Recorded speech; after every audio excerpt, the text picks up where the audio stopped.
Hey guys, what's going on? I just kind of wanted to go over my thoughts on leveling in patch 0.5 from level 1 till the point you get to maps as kind of like an intermediate player to give my, I guess, 2 cents on it.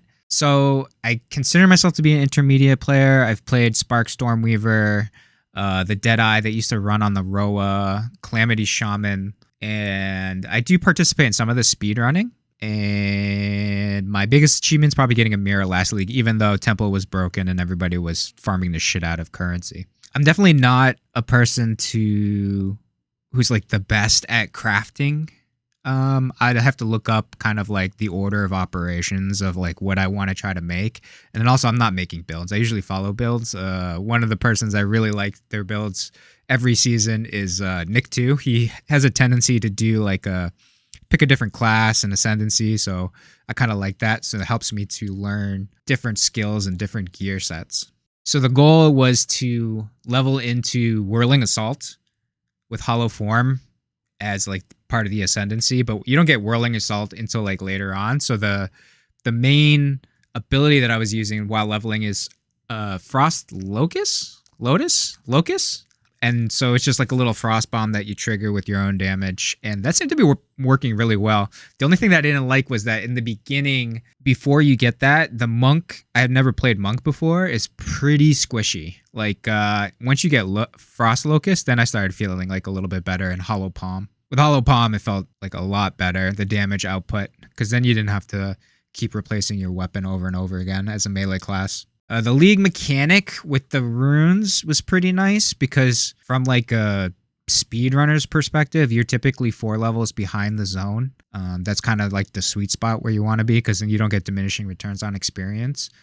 So if I was ever like half a level behind or some experience behind, I could stop at the rune and kill the packs to get relatively good experience. And the rewards weren't complete junk. A lot of them had pretty good currency drops and, this and that. Getting an Exalt and other early game currency early on really helped to like boost my damage output, but also increase my experience so I wouldn't be trailing in the experience. I noticed that the changes to the campaign is like a little bit smoother. Valley of Titans, you don't have to remember all the different fucking layouts anymore. It's just like 3 branches that respawn you back in the middle. I like the quests. I don't remember if the quests are more direct now or not, but they seem like they point you in the right direction. But from my purely intermediate perspective, I would like to see the game become a little bit more beginner friendly. I do peruse the subreddit, PoE2 subreddit, and I see a lot of people are like struggling with even with like Act 1 boss, for example. I guess I would like to see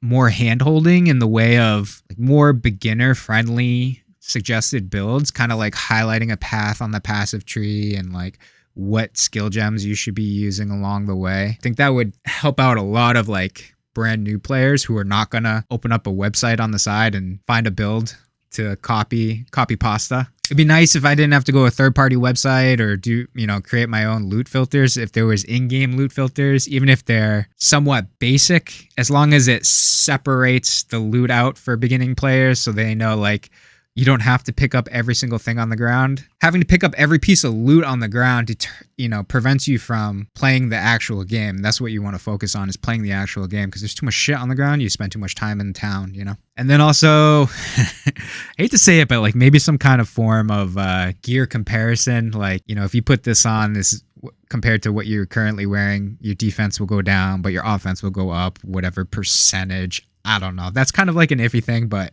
it's always kind of nice when you're leveling just to see that the quick numbers, and you can just keep going. I did notice a post on the subreddit recently too that like someone just killed the Act 1 boss, or they're having trouble killing the Act 1 boss. It'd be kind of cool if the devs could do something like, if you die to a boss X amount of times, they'll give you like a tooltip, kind of like something will pop up and be like, you should be suggested level, 16, and you should have 30% cold res, shit like that. Maybe something like that, like a suggestion, a hint.